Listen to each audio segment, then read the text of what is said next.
Ketika saya berdakwah di Biak, saya sudah berdakwah selama 5 hari. Pendeta Alexander melihat saya dan mengetahui saya ada di Biak, dan beliau datang mengusir saya dari Biak. Beliau bertemu dengan saya dan beliau mengatakan, Pak Fadlan, tidak boleh Anda bicara Islam di negeri ini. Saya bilang sama beliau, abang, saya orang ustadz orang Irian, abang pendeta orang Irian, saya boleh bicara Islam di sini karena agama pertama ada di Irian adalah agama Islam. Agama Kristen baru masuk ke Irian pada tanggal 5 Februari 1855. Sementara Islam 17 Juli 1214 Masehi. Dan agama Islam masuk ke Irian itu tidak, agama Kristen masuk ke Irian bukan masuk dengan sendirinya. Orang Islam yang membawa agama Kristen masuk ke Irian. Sultan Tidore yang membawa agama Kristen masuk ke Irian. Maka saya berhak bicara agama Islam di sini.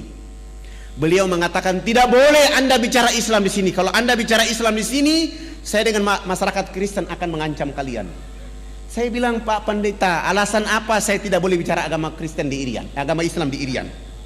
Beliau mengatakan kepada saya bahwa, Pak Fadlan, Anda tidak boleh bicara agama Islam di Irian karena Irian sudah dibeli oleh Yesus Kristus. Oh, Pak Pendeta, kalau Irian sudah dibeli oleh Yesus Kristus, mana kwitansi dari Yesus?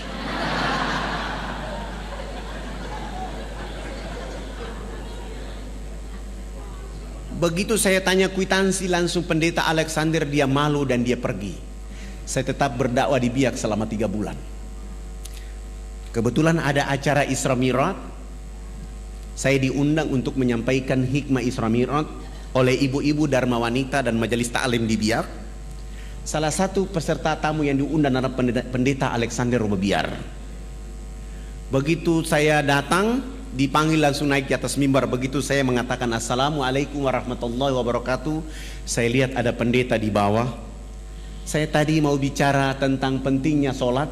Begitu saya lihat wajah Pendeta Alexander, saya rubah bicara saya. Saya bilang begini, tidak ada agama di muka bumi ini yang diberi peluang dan kesempatan oleh Allah kecuali agama Islam. Begitu berartinya peluang dan kesempatan. Allah menghibur kekasihnya Rasulullah Muhammad SAW untuk melakukan perjalanan silaturahmi antar bumi, Mekah, Palestina. Perjalanan silaturahmi ini oleh karena seluruh keturunan dari Nabi Ibrahim turunnya di Palestina. Hanya satu saja Ismail yang turun di Mekah. Maka perjalanan antar bumi itu silaturahmi.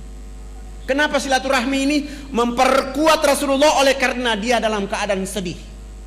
Dan dalam perjalanan silaturahmi itu ada 2 wajah utama yang ditampilkan oleh Allah, Masjidil Haram, Masjidil Aqsa.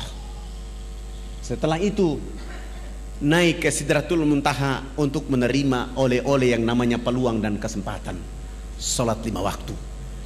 Siapa orang yang tidak sholat duhur 1 kali saja, 1 waktu saja dia tidak sholat 5 waktu, telah kehilangan peluang dan kesempatan dari Allah Subhanahu wa ta'ala. Rumah boleh hangus, terbakar, harta boleh dicuri, tetapi kalau sholat 5 waktu 1 waktu saja dia tinggalkan, dia telah kehilangan segala-galanya dari Allah Subhanahu wa ta'ala. Dan itu hanya didapatkan dalam agama Islam. Agama lain tidak ada itu. Agama lain selalu mengatakan tugas Tuhan itu menciptakan dunia dan isinya. Sesudah itu Tuhan istirahat di surga. Urusan dunia Tuhan tidak boleh ikut campur. Nanti mau masuk surga cukup menyebut nama Yesus langsung masuk surga. Enak aja. Sengaja saya bicara begitu supaya Pendeta Alexander dia tersinggung.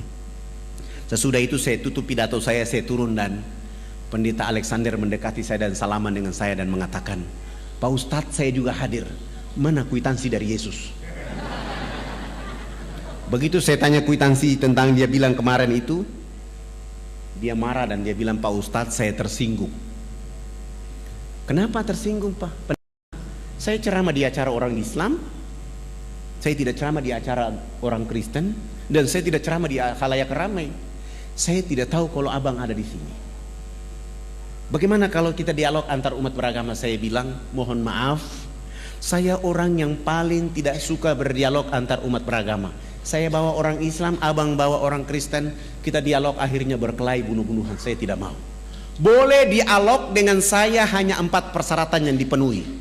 Dialog di tempat yang ada AC, tempat tidurnya 2, dialog hanya 4 mata 4 telinga antara Anda dengan saya. Dan dialog itu tidak boleh membahas Al-Quran dan Islam. Kita bicara Bible dan Kristen saja. 3, dalam dialog itu kalau Bible mengatakan agama Kristen agama yang benar, abang pendeta bawa saya ke gereja baptis saya dan umumkan bahwa Ustadz Fadlan masuk Kristen. Bagaimana kalau Bible mengatakan Islam agama yang benar? Ya, saya juga masuk Islam, tapi jangan dibiak bawa saya ke Jawa. Kami sepakat, lalu beliau, kebetulan acara hari itu hari Sabtu sore, beliau langsung malam itu sewa hotel dan kami 2 bertemu malam itu. Selesai sholat Isya beliau datang jemput saya. Beliau bawa mobil Kijang yang bertuliskan Laskar Kristus. Saya naik di atas mobil itu, saya baca Bismillahi majreha wa mursaha inna rabbi ghafurur rahim. Runtuhlah Laskar Kristus pada malam hari ini. Kami 2 naik mobil itu, perjalanan menuju penginapan yang beliau sewa. Saya bilang sama beliau, Bapak, saya bilang abang pendeta, saya lihat abang malam ini kayak muridnya Yesus dan saya lihat bahagia sekali. Beliau marah-marah, tidak usah kita bicara di sini, kita bicara di tempat yang saya sudah bayar. Oh, emosinya mulai naik dan sengaja saya mempermainkan emosinya dia. Kami sampai di hotel, kami sudah turun, duduk berhadap-hadapan dan saya bilang sama beliau, abang tuan rumah, saya ini tamu. Alangkah indahnya abang yang berdoa duluan. Lalu beliau berdoa, ya Bapa kami dalam surga, dituduskan dengan namamu di bumi seperti di surga. Terima kasih Tuhan, Engkau telah memberikan kepada kami makanan yang secukupnya. Terima kasih pula Tuhan, Engkau pada malam hari ini telah mempertemukan saya dengan seorang domba tersesat. Aku ingin menjadikan dia atas nama Engkau Yesus Juru Selamat abadi selama-lamanya. Oh, dalam doanya dia bilang saya domba tersesat. Saya tidak baca doa, saya baca doa ilmu rukyat, saya rukyat dia malam itu. Al-Ikhlas, Al-Falaq, An-Nas, ayat Al-Fatihah, ayat kursi, Al-Baqarah ayat 1 sampai dengan 5 dilanjutkan ayat kursi. Sesudah itu raditu billahi rabba wa bil islami dina wa bi Muhammadin nabiyya wa rasula rabbi ji'ni ilma wa razukni fahma inna dina indallahil islam al-yawma akmaltu lakum dinakum wa atmamtu alaikum ni'mati wa raditu lakum al-islam dina. Al-Fatihah. Sesudah itu saya bilang sama beliau, tadi abang yang berdoa duluan, saya juga posisi saya menjadi tamu. Alangkah tidak etis kalau saya yang bertanya duluan. Maka hari ini saya yang bertanya duluan. Tolong ceritakan kepada saya pada tanggal berapa Babel turun dan tempat di mana turunnya Babel dan apa kata-kata Yesus ketika menerima Babel.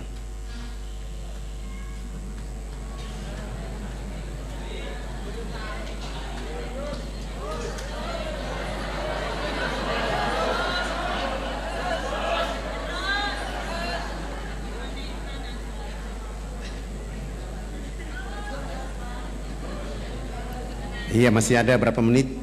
Waktu kita sampai jam 8.30. Alhamdulillah, saya rukyat selesai, mulai berdoa dan beliau mulai membuka Babel, Paulus, Matius, Yesaya, Markus. Dia tidak menemukan ayat itu dan saya bilang sama beliau, coba bantu saya lihat Yesaya 12 ayat 29. Di situ ada informasi, beliau baca, saya bilang itu kan kitab suci abang, silakan baca, saya ingin mendengar. Akan datang seorang nabi, diajarkan kitab kepadanya dengan kata-kata baca. Nabi itu mengatakan, aku tidak dapat membacanya. Ayat ini sekarang tinggal nomor ayat, isi ayat tidak ada. Cetakan terakhir saya periksa tidak ada isi ayatnya. Supaya abang lebih kuat, tolong lihat Matius 7 ayat 21-23. Yesus akan mengusir orang-orang yang menyebutnya Tuhan. Terbitan baru merubah. Yesus menolak disebut guru yang baik. Begitu beliau baca, saya bilang sama beliau, bagaimana? Beliau bilang sama saya, Pak Ustadz, ayat ini salah cetak ini. Bagaimana mungkin salah cetak? Yang mencetaknya adalah doktor. Kalau mereka salah cetak berarti Allah menutup hati mereka, menutup mata mereka. Karena Injil 62 sampai hari ini nama ini masih ada. Akhirnya kami tidur. Beliau bilang, udah Pak Ustadz, kita mengantuk dan sebaiknya kita tidur. Sudah jam 2 malam. Akhirnya kami tidur. Saya masuk kamar mandi wudu. Sesudah itu saya baca doa dan tidur. Ternyata beliau belum tidur. Beliau masih menggunakan satu ilmu untuk menghantam saya, namanya hipnotis. Saya tetap memperhatikan itu dan ayat kursi tetap saja saya baca di saat saya tidur. Alhamdulillah saya yang bangun sholat subuh, dia yang ketiduran. Setelah saya sholat subuh selesai, lihat sudah jam 8 pagi, saya kasih bangun beliau. Saya bilang, abang katanya mau ke gereja, silakan bangun dan ke gereja. Beliau bangun dan ke gereja, tidak pakai jas lagi, pakaian biasa saja, sampai ke gereja, naik di atas mimbar dan mengatakan di dalam gereja bahwa hari ini saudara-saudara hamba Tuhan, terakhir saya berdiri di mimbar ini, hari ini saya keluar dari agama ini. Dia dikejar sampai 3 jari kaki sebelah kirinya dipotong. Yang membuat dia yakin, hakul yakin, karena mestinya ketika terpotong harus darah tercecer keluar dari tubuh badannya. Ternyata satu tetes pun tidak keluar. Dia lari sampai ke kamar hotel itu, baru darah keluar. Akhirnya beliau bilang, selamatkan keluarga saya, selamatkan saya karena saya mau masuk Islam. Subhanallah. Saya telepon teman-teman dokter muslim menyelamatkan dia, dan kami lari dari Biak ke Jayapura, Jayapura terbang ke Makassar, langsung ke Jakarta, dan beliau masuk Islam di Islamic Village di Tangerang di depan ayahanda Yuna Nasution. Sesudah itu disuruh ke Mesir belajar Islam selama 6 tahun di Mesir. Kembali ke Indonesia menjemput istrinya menunaikan rukun Islam yang kelima. Sesudah haji kami antar kembali ke Biak. Di Biak beliau mewakafkan tanahnya 2.500 meter untuk kami bangun sebuah masjid. Subhanallah, masjid itu dibangun selesai. Beliau, kami sholat subuh berjamaah. Kami bangkit dari sujud akhir, beliau tidak bangkit dari sujud. Beliau langsung meninggal dunia dalam keadaan sujud itu. Spektakuler. Hari ini anak-anak beliau bersama kami sedang belajar di Sudan khusus untuk hadis Rasulullah, memahami hadis Rasulullah. Yang satu lagi masih ada di Medina, dengan harapan nanti pulang kami akan memperkaya dakwah dengan Islam. Bapak Ibu yang dirahmati oleh Allah Subhanahu wa taala, saya belum masuk ke cerita inti, kita masih di pembukaan. Tapi karena waktu sudah diminta oleh panitia dengan berdoa, saya minta mungkin kita akan nonton. Saya ada bawa CD, ada 100 CD, silakan dibagikan gratis. Saya serahkan kepada panitia, nanti panitia yang mengaturnya. Kalau yang tidak kebagian mohon di copy, disebarluaskan. Saya ingin cerita bahwa hari ini kita sudah bangun 1049 masjid di seluruh Irian. Hari ini sudah ada 229 kepala suku masuk Islam, dan 16 pendeta, 3 pastor pun hijrah menjadi Muslim. Dan kami terus bergerak sehingga 171.000 orang mualaf di Irian, dengan harapan kita akan membuat negeri ini menjadi negeri Muslim terbesar. Dan hari ini yang mayoritas di Irian adalah Muslim. Penduduknya 3.700.000, umat Islam sudah 2.500.000. Dari 2.500.000 itu penduduk Ansor dan Muhajirin bersama-sama. Dan saya mohon doa dari Bapak Ibu. Jangan lupa mendoakan kami, karena selepas dari sini kami akan membangun satu masjid di Jayapura, dan di Manokwari ada 2 masjid yang akan kami bangun. Masjid itu dengan nama yang sama, Masjid Yesus bin Maryam. Saya akan bangun masjid ini sebagai upaya untuk membuat saudara-saudara kita bertanya, kenapa memberi nama Masjid Yesus bin Maryam? Saya akan menjelaskan kepada mereka tentang Babel Markus. Aku melakukan kehendak Bapakku di surga, Tuhanku dan Tuhanmu Esa. Dan saya sampingnya saya tulis Qul huwallahu ahad, Allahus samad, lam yalid wa lam yulad wa lam yakul lahu kufuwan ahad. Dan saya akan menjelaskan kepada mereka tentang ayat ini supaya mereka akan faham sehingga tidak boleh mereka melakukan sesuatu. Alhamdulillah, walaupun saya sudah ditombak berkali-kali, sudah dipanah berkali-kali, dan sudah terancam mau dibunuh, tapi bagi saya itu adalah kapsul-kapsul untuk terus berdakwah. Bagi saya itu adalah vitamin-vitamin untuk membawa nama Allah dan Rasul kepada orang-orang yang tidak mengerti, sehingga orang akan bangkit mengenal Allah, sehingga mereka akan tunduk memuji Allah Subhanahu wa taala. Saya punya cita-cita, kalau hari ini kita orang Indonesia sudah punya serambi Mekah, maka alangkah tidak layak serambi Madinah ada di Madura. Tidak layak. Serambi Madinah itu paling cocok ada di Nuar. Kenapa? Karena orang yang pertama sholat subuh di tanah air Indonesia bukan orang Kediri, bukan orang Makassar, bukan orang Jakarta, bukan orang Madura, bukan orang Aceh, tapi orang Irian lah yang pertama sholat subuh di tanah air Indonesia. Orang Irian yang pertama sholat Jumat di tanah air Indonesia. Orang Irian yang pertama buka puasa di tanah air Indonesia. Orang Irian yang pertama sholat Idul Fitri, sholat Idul Adha di tanah air Indonesia. 2 jam kemudian baru orang di Kediri.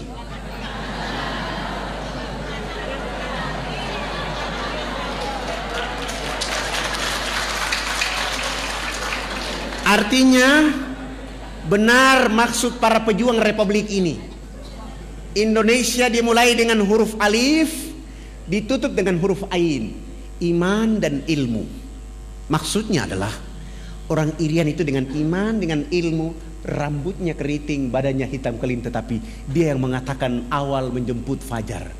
Allahu Akbar, Allahu Akbar, as-salatu khairum minan naum. Walaupun Mekah dan Madinah di situ tempat turunnya Nabi dan Rasul, tapi dia 8 jam kemudian.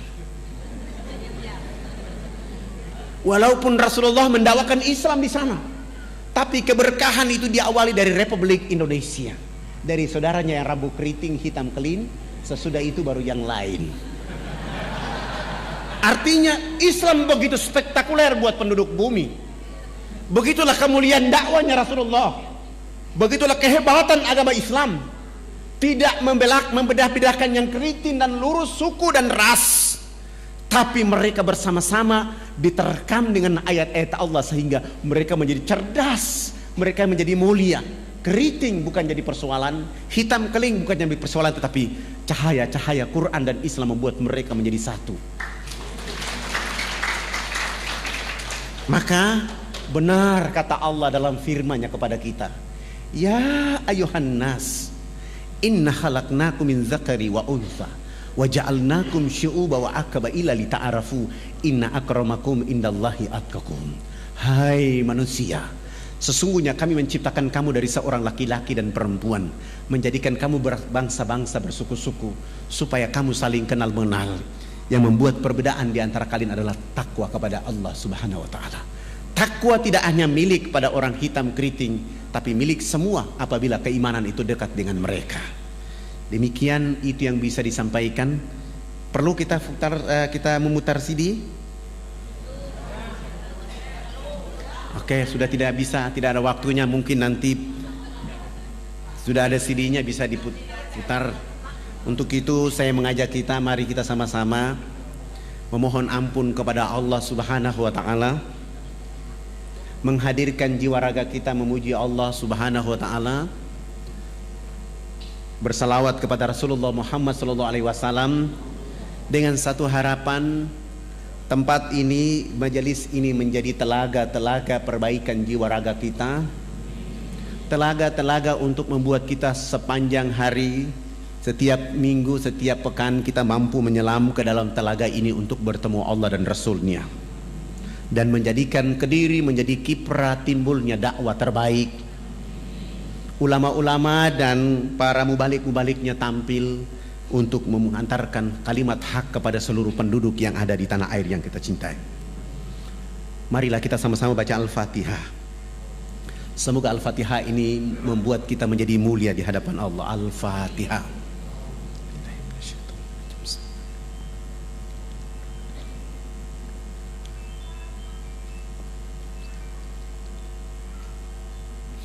Innallaha wa malaikatahu yusalluna 'alan nabi. Ya ayyuhalladzina amanu sallu 'alaihi wa sallimu tasliman. Allahumma salli 'ala sayyidina Muhammadin fil awwalin wal akhirin. Allahumma salli 'ala sayyidina Muhammadin fin nabiyyin wal mursalin. Allahumma salli 'ala sayyidina Muhammadin fi kulli waqti wa khin. Wa sallam radhiyallahu tabarak wa ta'ala an sadatina ashab Rasulillahi ajmain. Amin. A'udzu billahi minasyaitonir rajim. Bismillahirrahmanirrahim. Hamdan syakirin, hamdan hamidin, hamdan naimin, hamdan yuafi ni'amahu wa yukaffi majidah. Ya Rabbana lakal hamdu kama yanbaghi li jalali wajhikal karim wa azimi sultanik. Allahumma salli ala sayyidina Muhammadin wa ala alihi sayyidina Muhammad. Allahumma rabbi ghafir lana zunubana wali walidina warhamhuma kama rabbayana sigara wali jamil muslimina wal muslimat wal mu'minina wal mu'minat al ahya'i minhum wal amwat. Allahumma rabbana zalamna anfusana wa in lam taghfir lana wa tarhamna lanakunanna minal khasirin. Rabbana zalamna anfusana wa in lam taghfir lana wa tarhamna lanakunanna minal khasirin.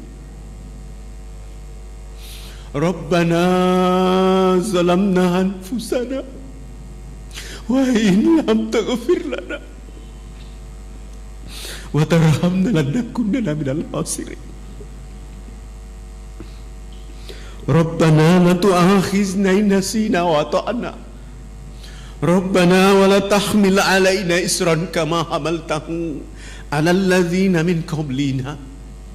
Rabbana wa la tuhamilna ma la taqata lana bi. Wa'fu 'anna waghfir lana warhamna. Wa'fu 'anna waghfir lana warhamna. Wa'fu 'anna waghfir lana warhamna anta maulana fansurna 'alal qaumil kafirin. Allahumma aslih umat sayyidina Muhammad fi kadiri. Allahumma jabur umat sayyidina Muhammad fi kadiri. Allahumma astur umat sayyidina Muhammad fi kadiri. Allahumma sayyidina Muhammad fi Indonesia. Allahumma ma'afi umat sayyidina Muhammad fi dini wad dunya wa zabil akhirah. Allahumma ansur umat sayyidina Muhammad fi Palestina. Allahumma ansur umat sayyidina Muhammad fi Iraq. Allahumma ansur umat sayyidina Muhammad fi Indonesia. Allahumma ansur umat sayyidina Muhammad fi Myanmar. Allahumma ansur umat sayyidina Muhammad fi dini wad dunya wa zabil akhirat. Allahumma aftah lana abwabal khair, abwabal barakah, abwabal nikmah, abwabal sihat, abwabal quwwat, abwabal salamah bi rahmatika ya arhamar rahimin. Hasbunallahu wa ni'mal wakil, ni'mal maula wa ni'man nasir. Rabbana taqabbal minna innaka antas samiun alim wa tub alaina innaka antat tawwabur rahim. Rabbana atina fid dunya hasanah wa fil akhirati hasanah wa qina azabannar wa adkhilnal jannata mal abrar ya aziz ya ghaffar ya rabbal alamin. Subhana rabbika lidzati amma yasifun wa salamun alal mursalin walhamdulillahi rabbil alamin. Mohon maaf lahir batin. Wabillahi taufiq wal hidayah. Wassalamualaikum warahmatullahi wabarakatuh.